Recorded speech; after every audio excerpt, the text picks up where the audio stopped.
Morning, everybody. Well, that's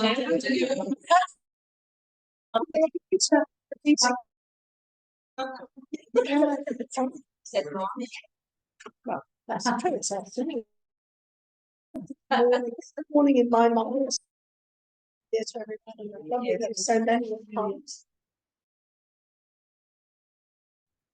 to find. Well, no. So we've kind of looked at things together as we usually do. It goes together, and we started off on the 1st of January, just after midnight. Not that we were. Next day, we looked at the astrology chart for that time. Had a look at the energies of the period, and yeah, I mean, it's a year, which is great to know. It's going to be full of surprises, changes, challenges, everything possible. There's a lot of things coming along, which we'll talk about later. But obviously, as always, it's how, are you willing to change? Stopping you doing what you want to do and reaching your true potential. But sorry, you won't be able to see it from down there, but so that's the moment, that moment in London, because that's what kind of, and we just looked at kind of display of the planets, and you might have noticed and heard that the planets at the moment, and they're actually quite visible. If you see the moon, you can see Jupiter, you can see Saturn, Venus, and last night the moon, you couldn't really see the moon because Mars and the moon were in conjunction, so-called. Showed the top of the chart had the planet Mars in fire in Leo, opposite Pluto. What's that going to be? It would be earthquakes, volcanoes. Well, nobody actually said the big fire. I mean, this is classic textbook, Mars in Leo, fire. So that's just a physics. But a lot of the other things looked fairly positive. We thought there was a lot of potential for, I don't know, one of the words we came up with was independence and doing your own thing and kind of follow the planetary setups. As we go through the year, we're coming to the end of a lot of cycles of planetary in one sign for quite a long time, and are about to shift during the course of the year into another sign. And it's quite many major outer, that doesn't always happen. It's often just one or so on. We've had the biggest that moved from Capricorn for 16 years, so it was quite a long journey, and it moved into Aquarius, and it's going to be there for 20 years. Aquarius is, it's humanitarian. It's there's a lot of things kind of happening there, but this year we've now got the planet Neptune. Has been in Pisces for 14 years. And it's going to in March, so it's not long away. Shift. It's not been there since 18 in that sign. So we were kind of looking at things that were going on around that time. And apart from, I think it was as Neptune was in Pisces, about art and poetry and people, about the people and the ordinary people. Dickens wrote a lot and then I think there was a lot of change with machines were taking over and so on. So there were also quite a few wars going on. There was the American Civil War happening around that time, but lots of there's always conflict. We looked at that. But I think Neptune in Pisces was very much about illusions. Through Pisces, which is its ruler, it rules that sign. It's kind of the media and virtual. You know, some people don't know if they're in the real life or in virtual reality anymore. Shifts into Ayre, associated with water, the ocean, and Aries is a fire sign. So already there's quite a clash there of fire. Aries is a sign of leadership, pioneering. I think we'll see quite a lot of areas where stirring the pot. We've already got a few of those in action. And, you know, I think we'll look at our own ambition, our goals, the things we want to do, and also spirituality, healing, holistic healing. So I think that will be the next in Aries. Got any Aries peoples here? I think there's in Aries. Neptune will move in. Saturn's going to be in Aries as well. So there's quite a lot. And so really good time to kind of look at what you want to do. And so, you know, what could you do to bring out your real soul purpose and where you want. Still, we've just still got to be careful, I think, particularly now, because there's so much, people really sometimes don't know what to believe. So I think, you know, it's kind of stay true to yourself and you'll know the right way to go. So, yeah, and we thought, I mean, it's coming to the end of Pisces. We've had all this flooding everywhere, and now we've got fires all over the place. Sometimes it's not going to be too many of these kind of things. But there will be conflict, there's always conflict, but I think the main thing will be people fighting for rights and truths. So that's one of the first moves. But I think it can look really very positive. So Saturn. Well, Saturn's always got a bit of bad rap in astrology because it's the planet of discipline, responsibility, and you know, everything's, oh no. Saturn's kind of the old father time, wagging its finger, do this, do that, don't do that. But it's also for us personally, it helps us to stay on our path. So Saturn will move, has been kind of travelling around there in Aries, in Pisces rather, and it will then move into Aries in May. So we've got Neptune in March and Aries in May. So I think the transit of Saturn has been interesting in Pisces because it's kind of counterbalanced what Neptune was doing. So some people have been able to look within, confronting what are our dreams, what do we want to do. So those two have worked in a way quite well and challenged us to embrace some kind of, you know, changing this confusion into reality, our own reality. So I think it's been really important. And you know, it's looking at when it was there the last time. And it's always interesting to look at patterns of when planets were last in these signs. You know, although it never repeats, it does bring up similar themes. It does rhyme, and you've got quite a lot of information on that, haven't you?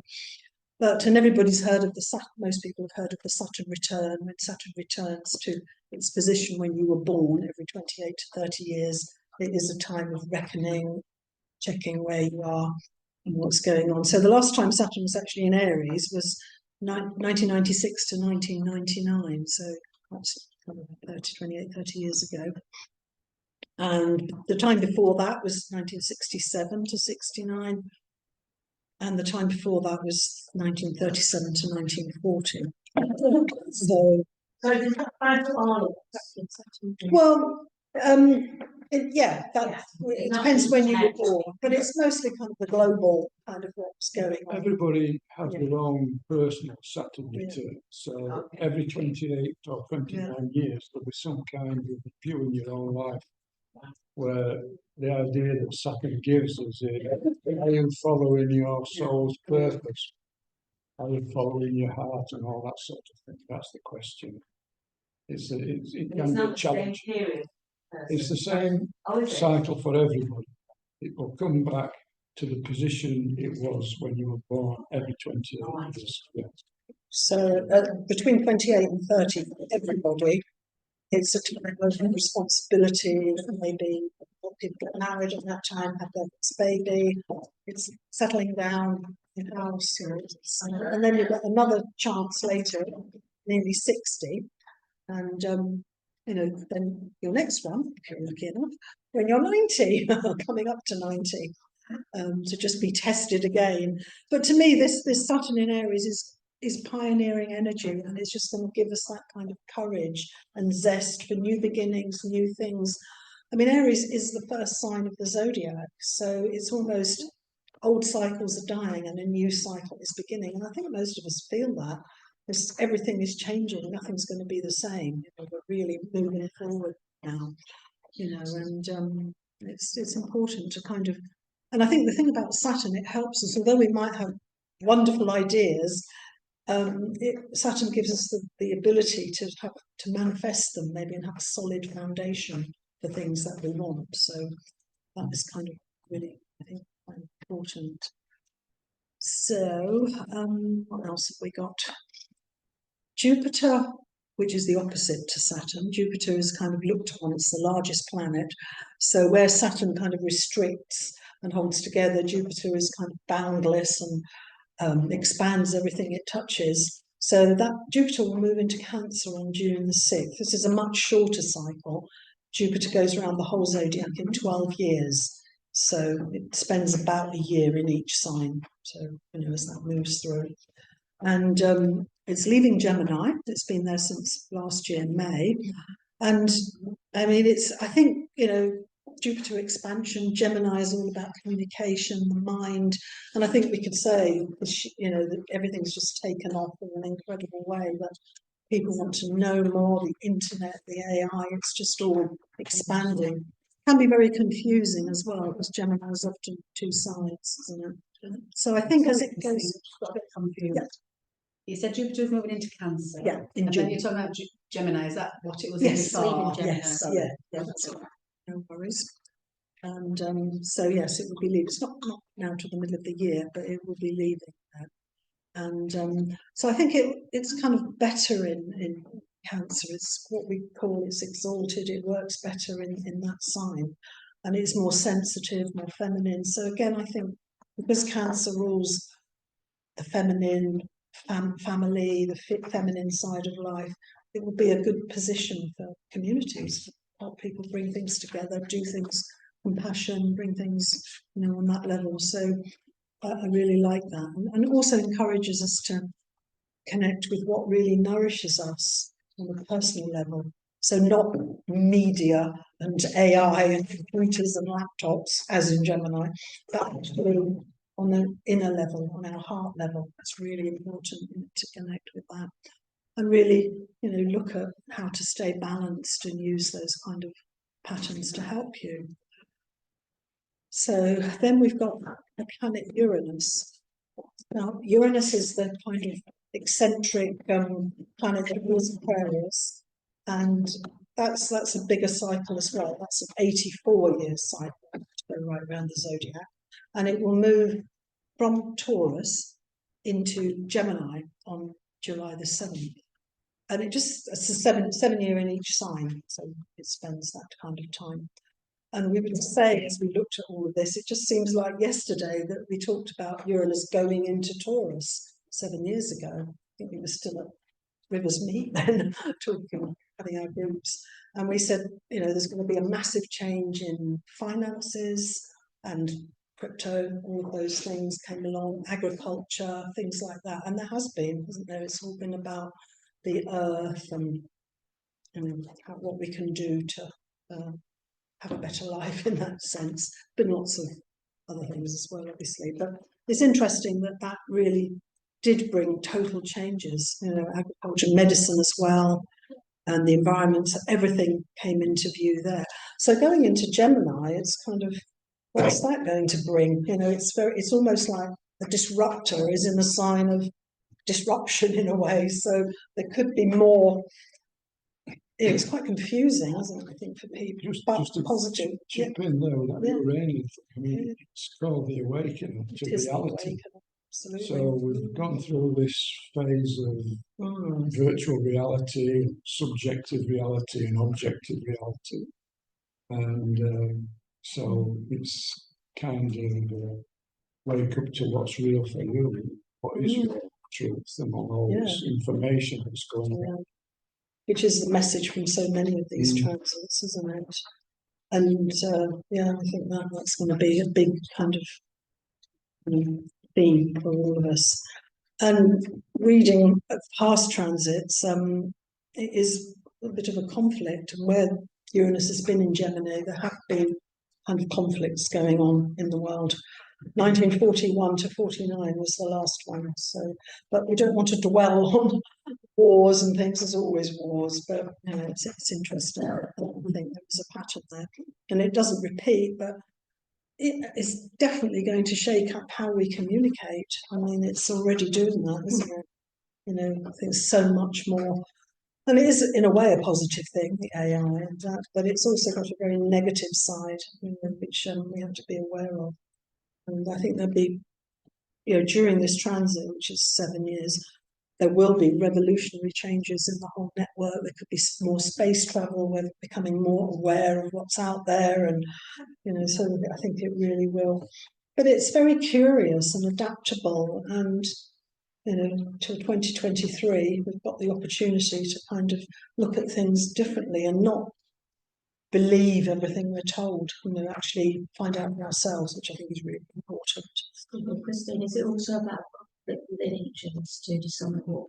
Yes, I think for each person, you know, that kind of, and obviously these are globally, but obviously knowing where these planets are in your own personal chart will help you immensely to know, you know, how you can, what you can do. You know, that's the beauty of It's also astrology. associated with telepathy, and so Yeah, this kind of spiritual, communication, yeah. exploration in terms of, without guessing too much, I was speaking to somebody who works for Google on the new kind of frontier stuff, and it's kind of very much so looking at that. So, you know, phones reading mind. If phones can do it, we can do it. Well, we all know, you know, when we've spoken about something and 2 minutes later you think, oh, how comes that's appeared on my phone? And they, oh, no, it doesn't do that. It does. And there'll be more of that, you know, so we have to be very aware and be aware that, you know, we don't let the kids and the young people just be on these things all the time. Because it's a bit of a task, isn't it? But with these big planetary changes, and they are, but we've got some very nice aspects, the aspects are the relationship of one planet to another planet, and they're either in kind of challenge, confrontation, or in a kind of more harmonious aspect. And we've got some really nice kind of connections during the year that, you know, bring a lot of hope, I think, that we can. It's what we call Uranus and Neptune will be in a really lovely, harmonious 60-degree aspect. And that's been looked upon as, you know, as a dynamic aspect of hope, and, you know, we can work in a forward manner with the things we've been saying, you know. So that looks really nice, and that's going to kind of, somebody had written it would be merging the digital with the divine, which I thought was nice, you know, kind of bringing everything together. But we can use that. And yeah, I mean, you know, using this equipment is amazing, because that's how we can talk to so many. It's global now, isn't it? Before it was just a little community, but that is fantastic. So on that level, I think it's going to, again, show these advancements of lots of kind of technology and spirituality. We're bringing those two things together. And then Pluto, that's just gone into Aquarius, as I said, will make what's called a triangle aspect with Uranus, and that's a really positive It's both in air signs. It's all about the mind and thinking. And I think the main message there is as well to be adaptable, to go with the flow and not be stuck in your old ways, and kind of examine where you might be, it's hindering your growth. So that's a really, really nice kind of energy to kind of be around, I think, that we can kind of work with. Then some of the smaller patterns that we were looking at, nevertheless important, are the retrogrades. I think everybody knows about Mercury retrograde. It's kind of the dreaded. I'll talk a bit about when they're going to be in a minute, so you can note them down. But as we said at the beginning of the year, we've got this Mars retrograde. I can remind myself. So retrogrades mean when the planets appear to be going backwards. Obviously, they're not, but they appear from Earth to be moving backwards. Does everybody kind of understand that? That kind of. I mean, it's like It's an optical illusion. it is an optical illusion. Yeah, it's like if you're sitting on a train going one way and a train's going another way. You just sit there and you think, oh, everything's stopped. So that's a great way of explaining retrograde, and that's how it is. So to start this year with a retrograde, Mars, planet of action, being pulled back, a lot of people might think, oh, I'm so impatient, it's not working, it's new year, new resolutions, new me, nothing's happening. So be patient is the message there. And Mars moved from Leo, so it's going backwards, into Cancer now. And that's a wonderful opportunity for reviewing, re-examination, all those kind of re-words, reconciling, all the things that you could do on an inner level to have another look at your plans for the year. Are they really what you want, or are they what someone else wants, or maybe not really what you really, really feel? So I think it's a really good time to look at that and step back, clean out all the stuff we don't want. I think a lot of people might actually be finding that's what they're doing, I would think, with Mars in Cancer retrograde, getting rid of all the old rubbish, quite literally, that you just think, and it is a time of year anyway that we like to do things like that, isn't it? So kind of now, look at that there will be maybe setbacks and frustrations, but it's part of the journey. So it's kind of learning to accept that and think, okay, got to go with it. So Mars appears to stand still at the end of February 23rd, and then it will start to move. So things will speed up by then. Be prepared for all these big planetary moves that are then coming our way. So we've also got another retrograde this year. Venus will be retrograde. So it's an interesting one, Venus. It's one that's kind of not so much looked at as Mercury, and maybe Mars is felt more. But Venus retrograde, Venus is the planet of love, the planet of relationships, and it retrogrades for 40 days and 40 nights, which is kind of an interesting number anyway, isn't it? So it's a very mystical and rain as well. Sorry? They're going to rain as well 40 days. But I think it's because it's about relationships and values, and it shifts backwards in the sky. From being the evening star, it then turns into the morning star. So that is all to do with the retrograde motion. And it's a very powerful kind of time to look at your values, your self-worth, your relationships, and really have a look at what's going on there.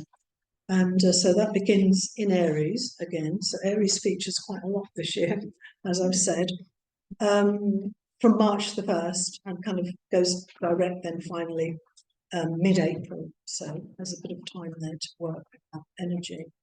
So the Mercury retrogrades, can't have a year without our favourite planetary movements, the big dreads, but they're not at all. They really are times of inward. So I'll just give you the dates if you'd like to just jot them down so you know. I mean, I know, having worked with the astrological community for a long, long time, you can't blame Mercury retrograde, although we'd like to. But you hear that, so, I can't do anything, Mercury retrograde, and everything's gone wrong, and this has gone wrong. But it's often more to do with us than it is to do with Mercury, because Mercury can't actually do anything. But it is a good time to kind of just think, if something has gone wrong, it's probably that we did it too quickly. Maybe we booked a journey and you think, oh, it's the wrong date. Well, yeah, because we maybe didn't check it. So my advice always during the retrogrades is check anything to do with travel, business, communication, contracts. check it again and again. And contracts are probably best left until after the Mercury retrograde, because you've got to, you want to be clear and have clarity and everything. So the first one will be March the 15th, April the 7th. So it's usually 20 to 21 days each retrograde phase, and we get 3 or 4 a year. Got 3 this year. So the second one, July the 18th to August the 11th. So that'll be right in the summer holidays. So that'll be fun. Cancellations. And the last one is November the 9th to November the 29th. So there's 3. Would you mind repeating them? Sure. Sorry, Don't worry. The first one is March the 15th to April the 7th.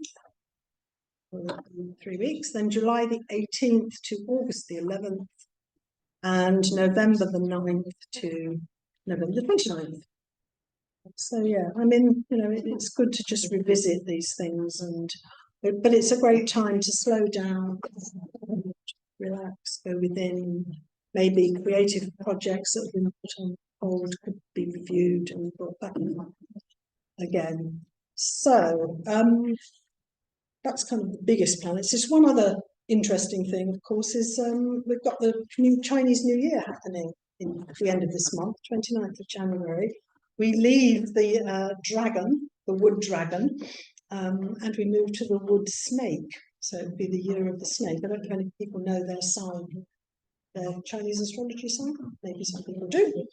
But so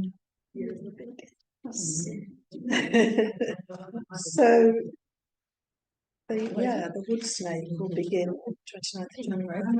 So it's quite, it changes every year, the Chinese astrology, but the elements go through a 5-year period. So every 60 years we get the return of the element. So we haven't had the wood snake for 60 years. So it's kind of returning. So it's quite unique.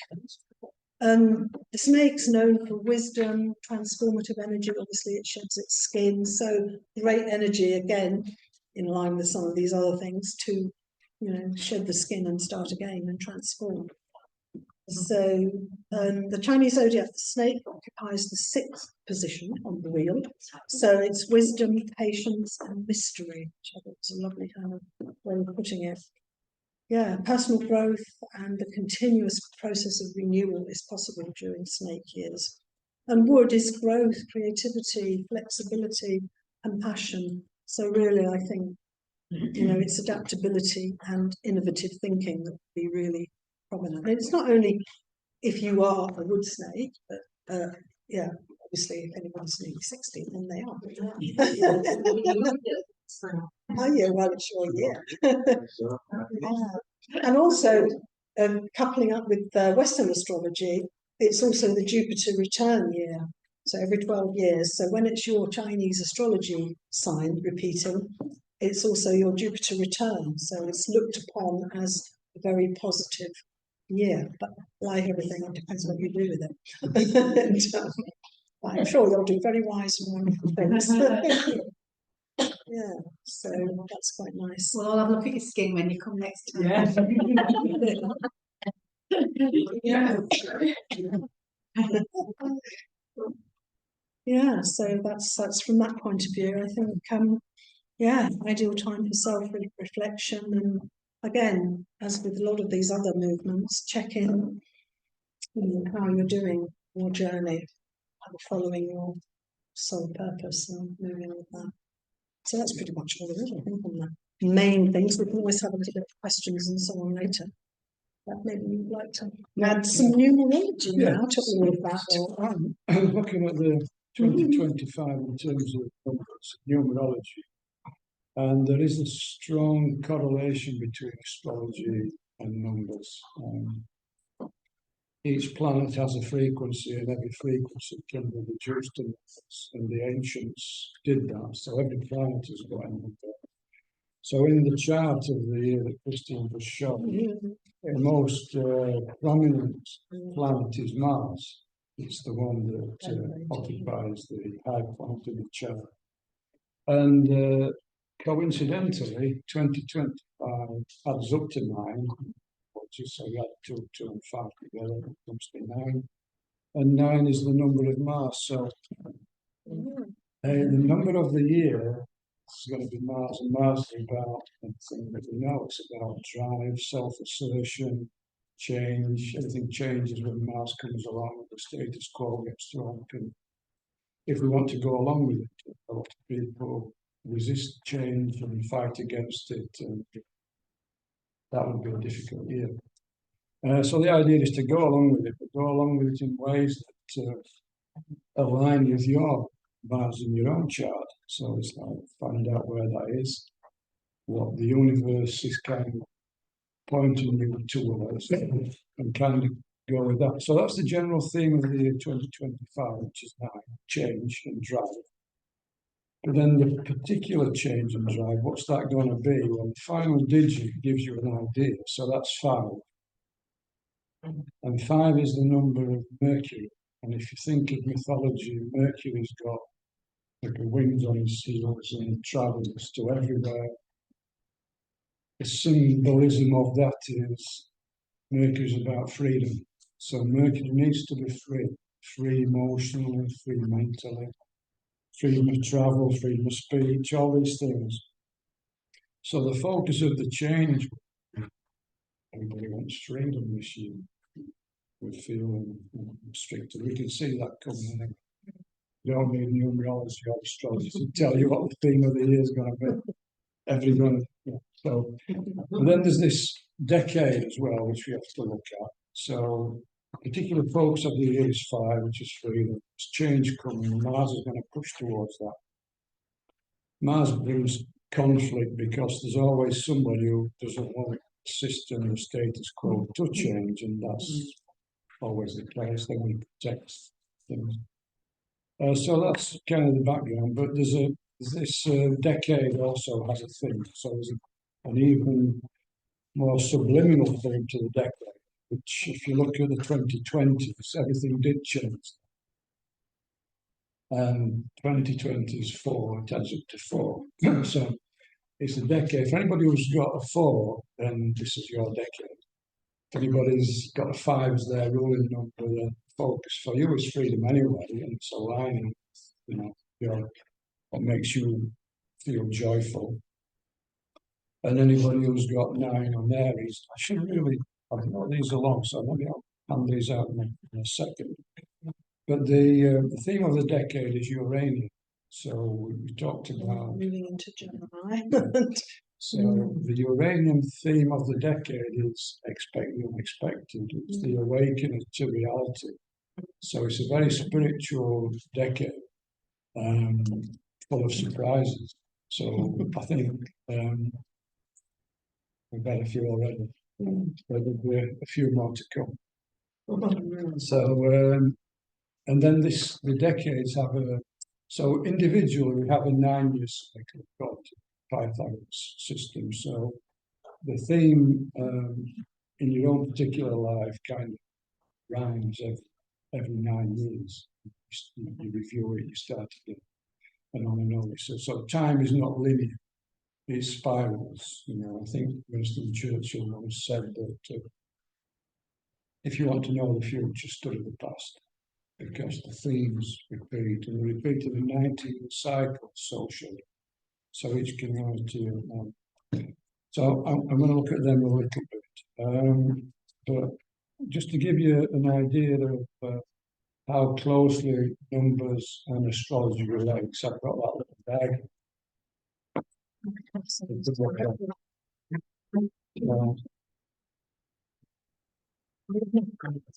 to look at. That's a time.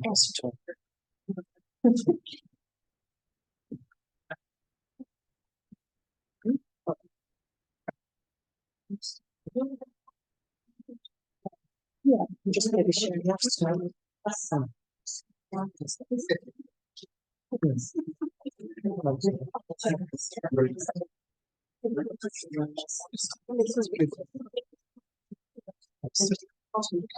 Yeah, so you can see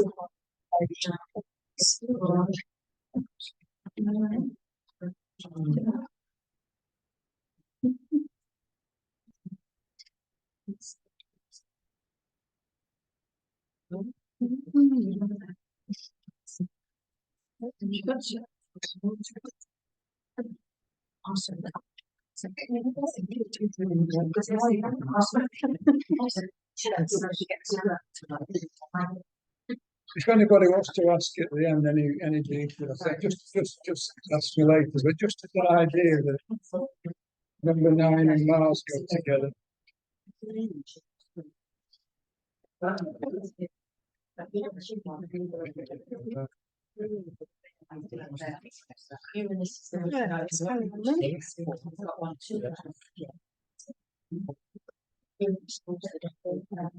Yes, yes. I mean, that is just look at that diagram in a different way.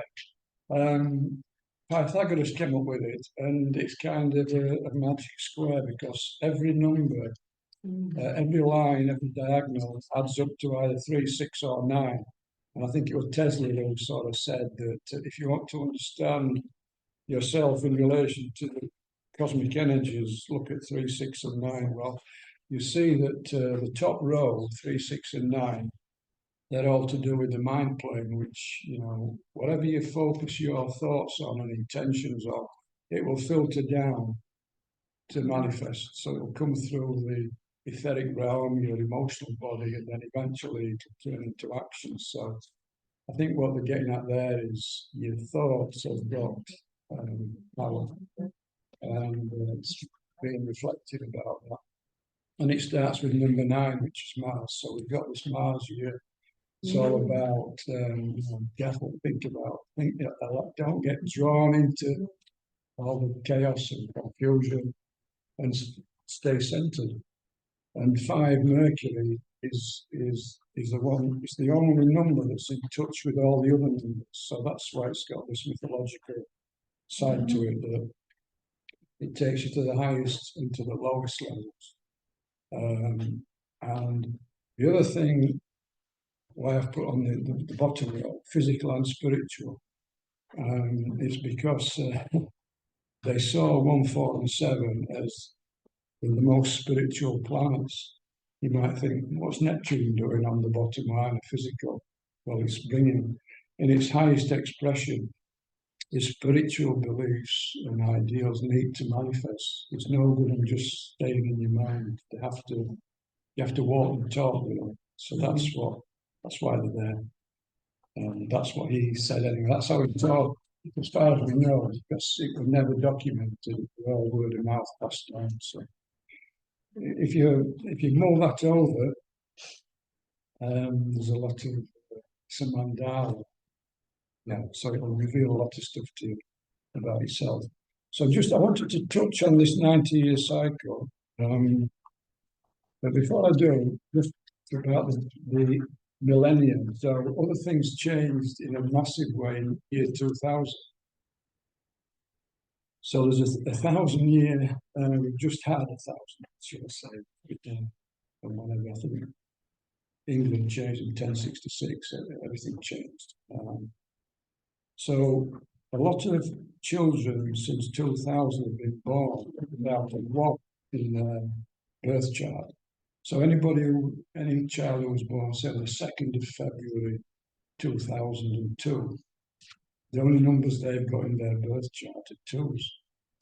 So what does that mean? In practical terms, if you've got 1s in your chart, which anybody born in the 1900s did, got at least 1.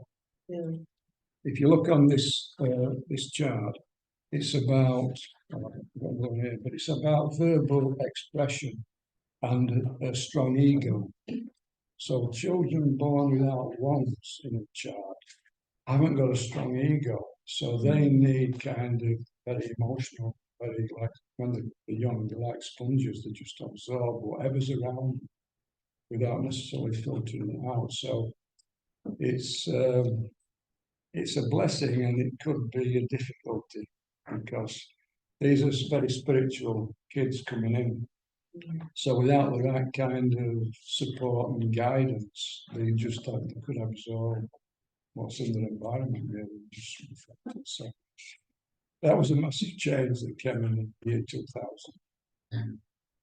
So that's something. But on a higher level, it's the 2's about the moon, it's about the soul. So this next 1,000 years is about developing the soul vehicle, you know, so the mental vehicle, the body has all been kind of battled around and involved in the last 1,000 years.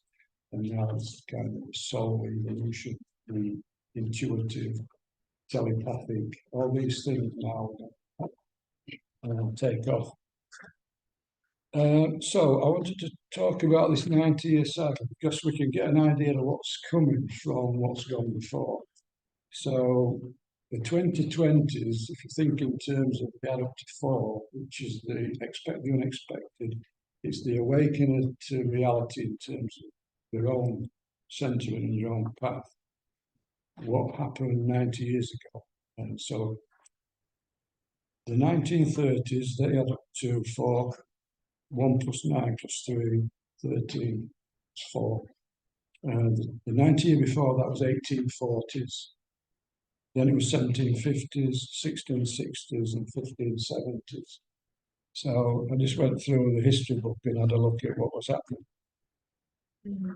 These are Uranian decades, so you'd expect a lot of change. And the theme of this year is change. And then Uranian disruptive effect. So these have been decades where society, politics, social arrangements have been disrupted. And we're going through one now. So it's like, hang on a minute, we're right in the middle of this. So 1570s, start with that. So Elizabeth I was excommunicated by the Pope.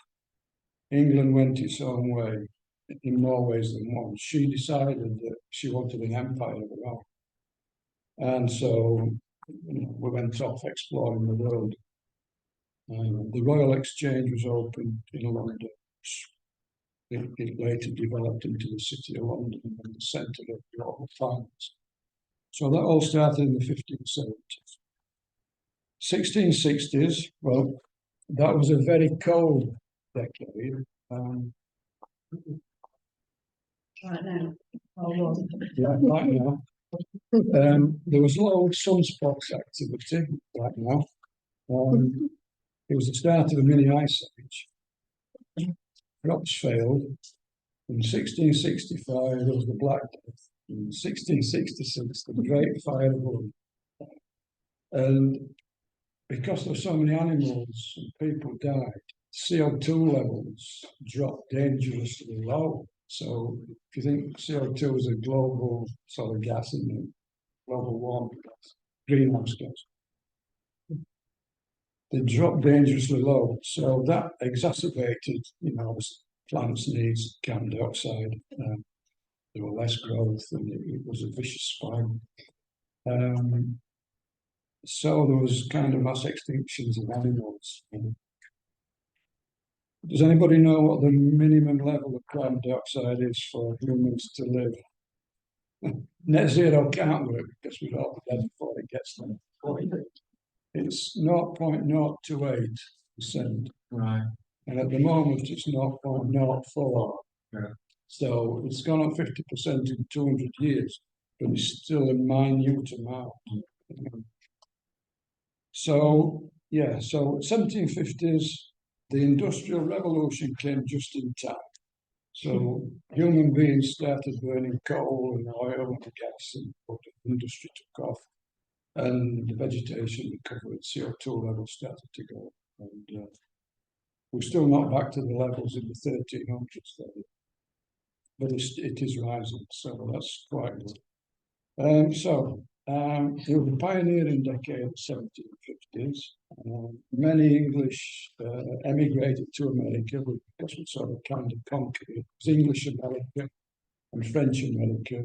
The Spaniards were in the south. So there's some to and fro between the English and the French. London responded to the growth of America by restricting their industries. So they wouldn't let them develop industries. They were taxed, and they thought unfairly. So a lot of taxes were raised. They restricted what they could make. Benjamin Franklin came across to when he'd risen. He's an ideal number 5.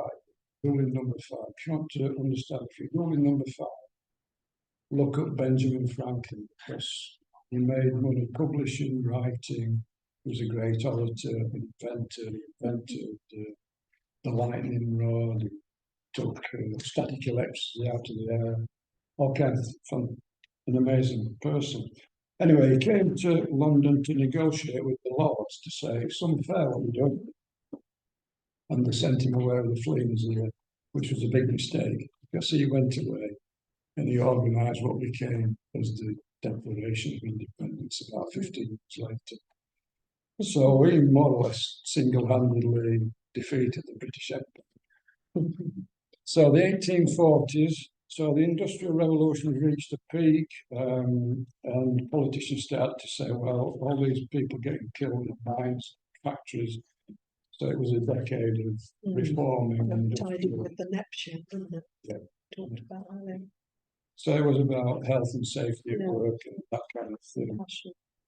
A lot of innovations with long distance communication, telegraph. This is the sort of communication, the uranium thing.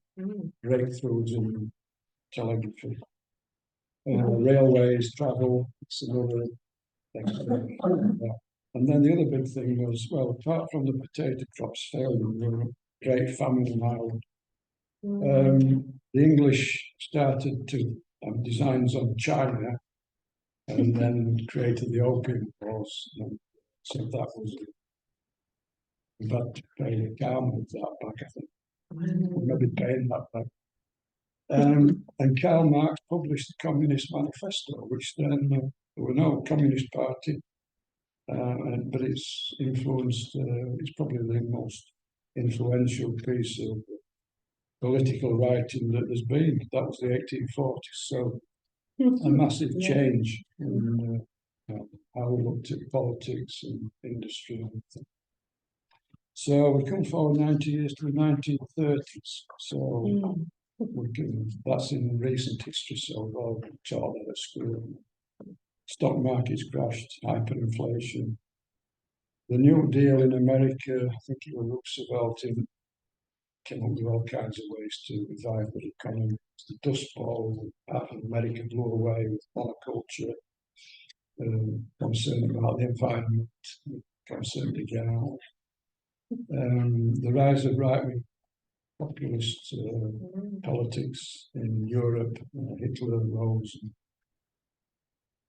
issues. So politics, this 90-year cycle, you can pick a thread up from that. We don't have to go the same way because we've got choices, but the energy resonates, kind of thing. So that we're up to date now, the 2020s. Queen Elizabeth II died, which I thought was a nice symmetry. We started with Queen Elizabeth I, opening up the empire. The end of Queen Elizabeth II, the empire's just about gone. So there's a bit of a cycle. It's certainly diminished. But we're in a new industrial revolution. It is AI, robotics, digital currencies are here now.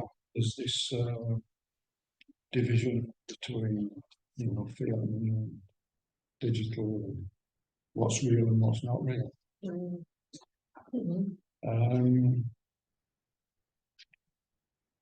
So we've got, the Communist Manifesto, but we've got the Fabians now, realised it's former communism. So they're now hijacked the Labour Party. We don't want to get too political, but you can look that up. So how will it affect you on a personal level? So on a personal level, refer your ruling number if you know how to get the ruling.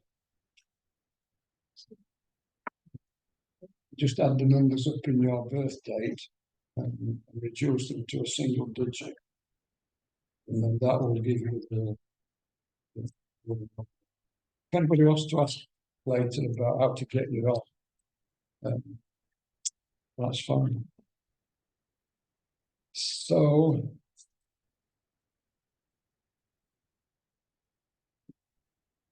let me just summarize it really. So, the the theme of the decade is the Great Awakening. It's like this is all about reality and aligning yourself to reality. The number 9, the theme of the year is about change and being authentic. So make sure the changes that you choose to go with. You want those changes imposing on you, or you want to change things that align with your own path and that give you joy. And then the particular theme of the year is 5, which is being free to make those choices. 9 gives you the courage, because Mars is also about courage. The courage to be true to who you are. On a lower level. So all planets and numbers express themselves in a high state or a low state. So in a low form, Mars is just about asserting the ego and being combative and assertive and I want this. In its high expression, Mars is a spiritual warrior who's prepared to stand up for an ideal or a cause. And there's a very humanitarian side to number 9. So it's the one who's prepared to sacrifice themselves for the greater good. And so there we are. Yeah, quite a year. That's a year, yeah. Yeah, lots of energy, courage, planning, yeah. I'm just going to say this last thing. I've got a note here about people talk about power numbers, don't they? I keep seeing 11. I keep seeing this number keeps So you really do need to take account of them when they do pop up, because there are master numbers. Certain numbers do carry extra energy, and 11 is one of them. So the master numbers are 11, 22, and some say 33 is a master number. So, and just a curiosity to finish on, it's no accident that the global game, it's got 3 billion followers, football, the national game, has got 11 aside. It's not an accident. The rules of the game were set up in 1863 in the Freemasons Tavern in London. We decided 11, 11 is 22 on the pitch. And that game carries a lot of power. It's a magical game. So don't just dismiss it.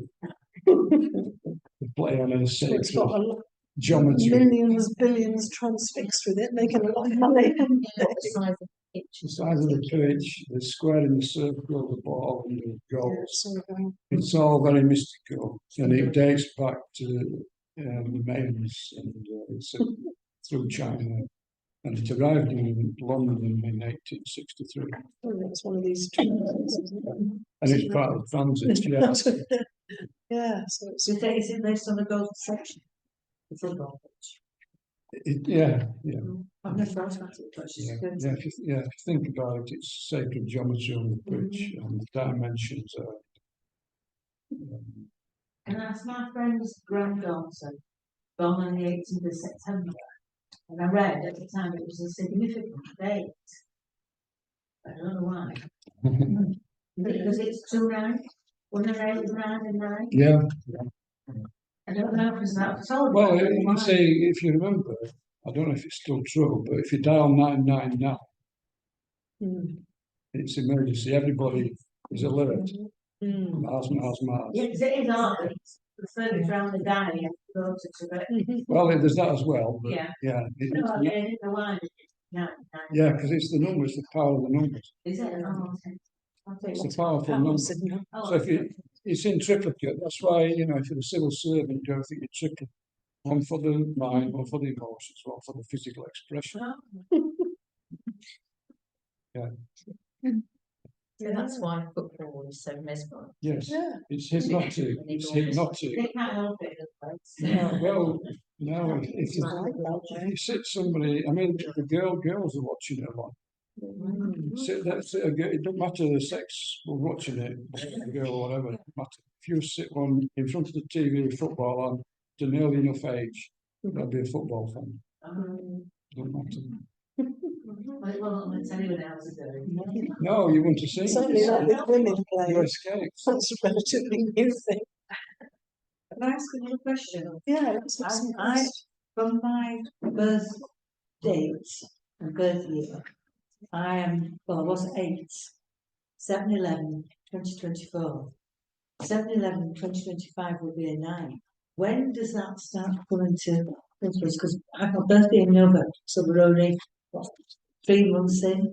It's from the beginning of the year. From the It's beginning of the- the day. Yeah, I mean, there is a transition. It's complicated because if you remember, first sign of the zodiac is Aries, which starts in March. The astrological year. So the astrological year starts in March. The calendar year used to start in March until 1560s, They changed it. and it was all changed. Mm. So the actual year does start in the astrological year. So there's a transition. So you can say it starts on the 1st of January, but it's not definite. No. There's a bit of a lead. I'm still under the influence of the 8 until, Maybe. Can you feel a bit of 9 energy coming up?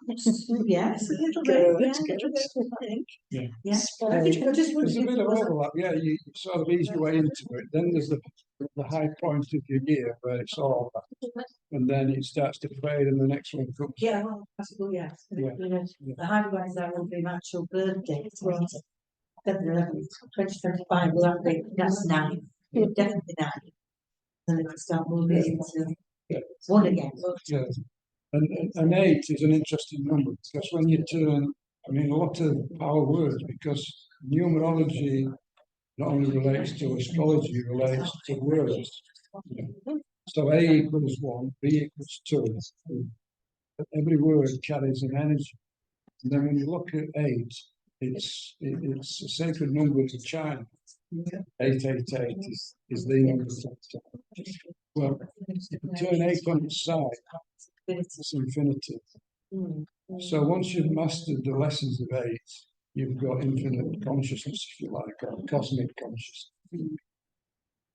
Yeah, so Let's try that now, but cosmic consciousness. Yes.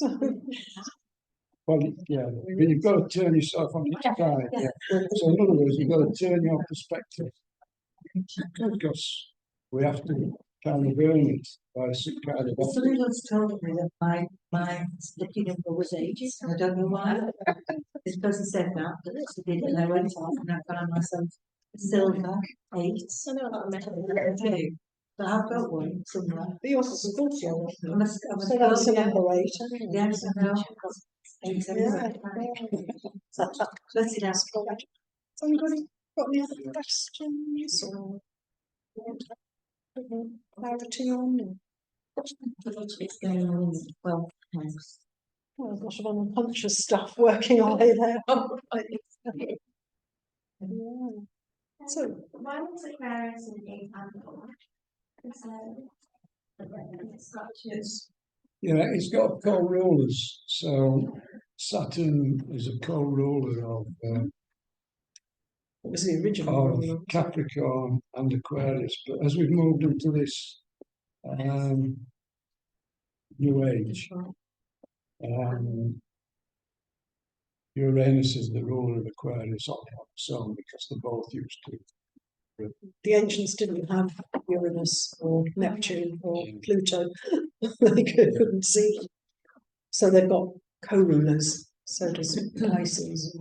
Yeah, And yeah. so does, It's a simplified diagram. It's yeah, but that's kind of it. Yeah, Saturn it's still very much associated with Aquarius still because we're now in the Aquarian age and there's going to be people who are holding on to the old ways and not embracing the new ways. So Uranian energy is those who are going to embrace the AI. They're not going to see the negative side of it. They're going to say, well, depends how it's used, and the worries are overblown. That's going to be their turn. And the Saturnian types are going to say, well, it's too dangerous because they can, you know, manipulate everybody and get them to do what the globalists want. So it's two mindsets really. The Saturnian one's a bit more fearful, concerned and cautious.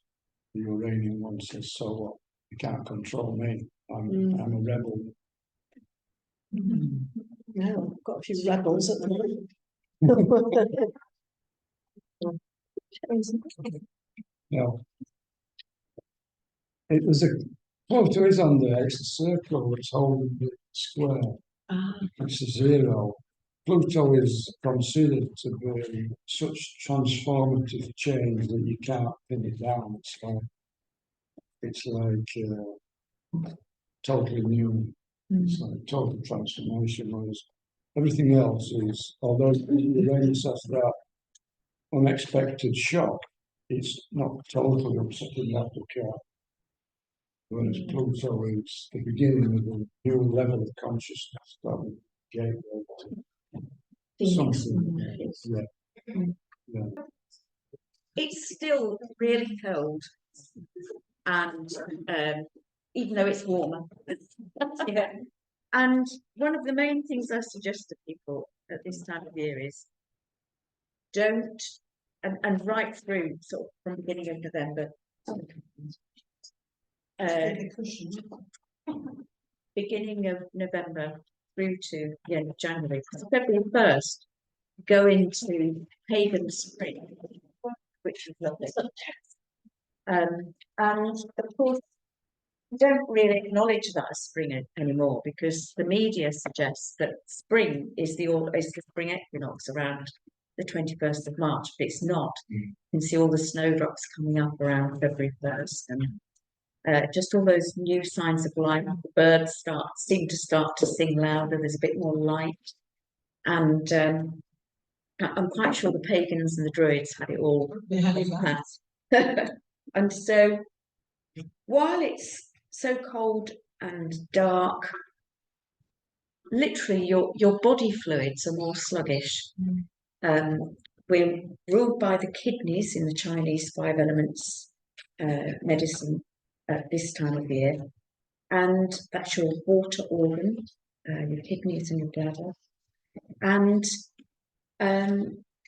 they have a lot of work to do filtering the blood after the liver.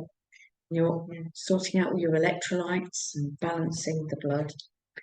And what I'd like you to think about as well is that when it's cold, your body doesn't want to eat lots of cold, raw food because it makes it feel colder. And so it's lovely at this time of year to, yes, do your soups and your stews and to try and eat.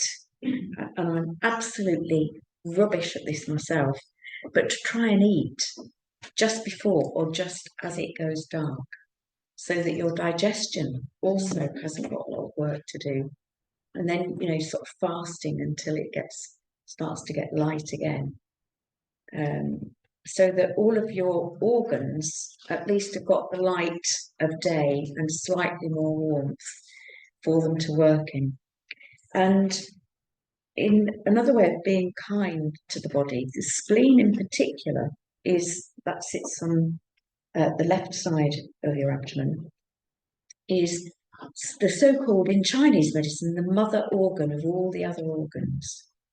And she really does not like cold, raw food in the winter in great quantities.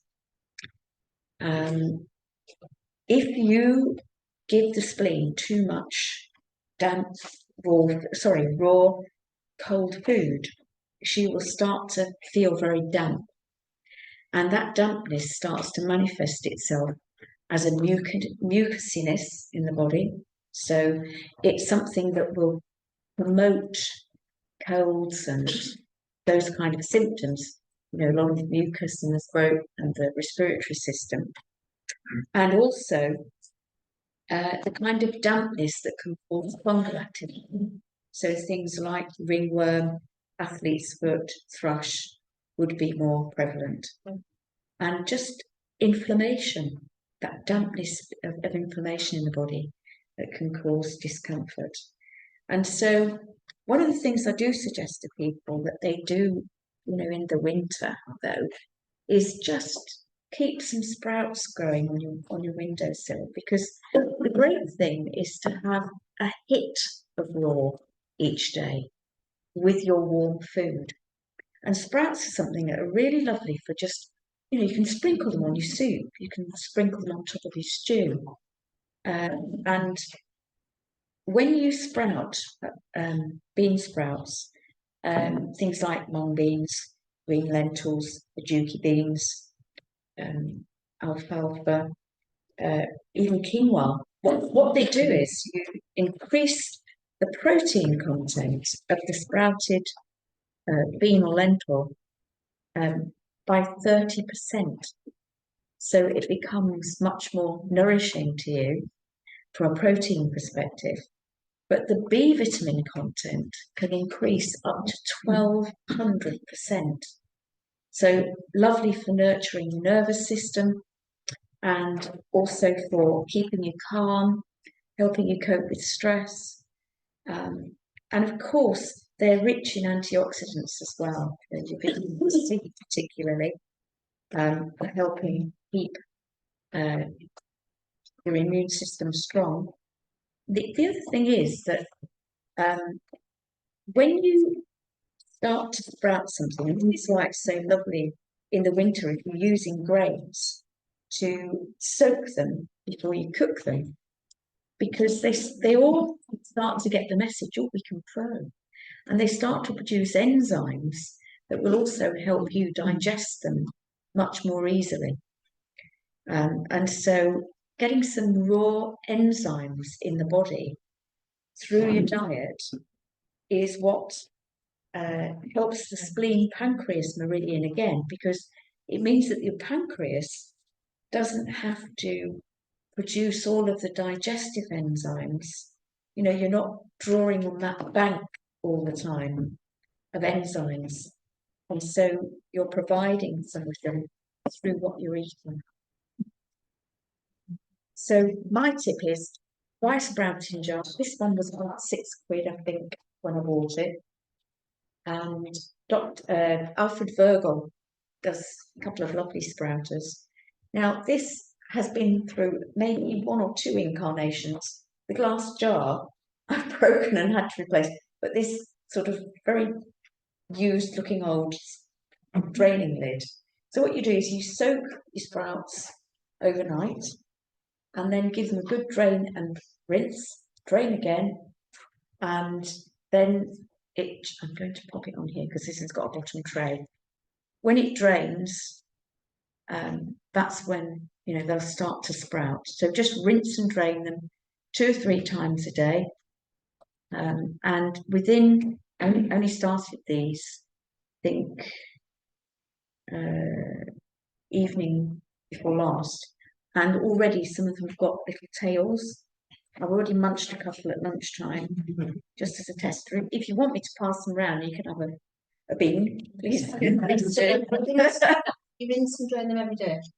Oh yes, at least twice. Yes, every day. Come and start sprouting, yeah? Yeah. And then once their tail, is as long as the bean, they're ready to eat. Yeah. Are those mung beans? They're mung beans. Yeah. And there is a lovely company called Forest Whole Foods online, and they do a fantastic range of all your beans, lentils, pulses, nuts, grains.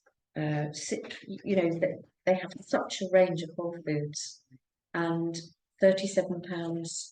After that is free delivery. And if you, I've had some beautiful nuts and things from them, really fresh. What were they called? Forest Whole Foods. Would the salad sprouting jar, do you think? Do you know, I didn't look into that, but you can buy these really easy online, and this one drains the water into the bottom, and it's a lovely big one. So, you know, I can put a different, you know, GQ lentils, mum, put a different layers on each section. I think seeds on each section. health food shops still sell the smaller bean sprouts. Yes, Love that. yeah. They're probably more than £6 now. Yeah, that's it. If it, because I grow them to set tomatoes to know, so you don't have to grow them. No, Right, okay, so it's not doing any better, is it? no, in fact, probably more enzyme rich when the grain short. And then it's, if I add some into the bake or whatever I'm doing, it's Right. actually destroyed because you're saying it's raw. Yes, so sprinkle it on top of whatever you bake. So don't cook it. Don't cook it. No. I mean, you can do. You can do a stir fry with them if you want. But if you want to get the benefit of the enzymes, then leave them raw and just put a handful on a meal. So you've got that little hit of raw. Yeah. You know, if you want another hit of raw, if you haven't got your bean sprouts, you could do just a small bowl of a green pit salad with a little homemade vinaigrette. Just eat that before you're warm, and you've brought in some raw enzymes to help you digest. So when I'm using lentils or chickpeas in a dish anyway, I'm Yes. sprouting them and then using it. Is that not better than? Oh yes, that's a lovely thing to do. Right. Yeah, that's nice. Yeah, make them nice and digestible. And you've got, even if you cook them, they're still very digestible, like. And you've increased protein and B vitamin. Yeah, definitely. But always soak them anyway. And I used to do mine in big glass sweet jars. Mm. Some cells, you know, the traditional with a piece of muslin on top. It was quite therapeutic. That was great. Yeah. Because you don't even need to buy this. You know, you can just use muslin with an elastic band on an old jam jar. Doesn't need to be expensive. You know, muslin's really inexpensive. The important thing is just to keep make sure you do rinse them, because otherwise they will go really fusty and horrible. And then once they're done, drain them off properly, maybe dry them off with a little bit of kitchen towel briefly, put them in a glass dish in the fridge, and just keep pulling your handfuls out from there. Liquidize them. Liquidize them. Like a smoothie. Yeah, if you want to. Yeah. Yeah. Protein. That's really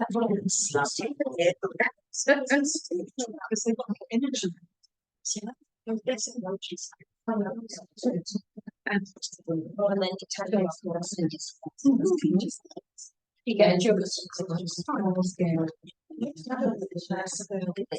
Nice.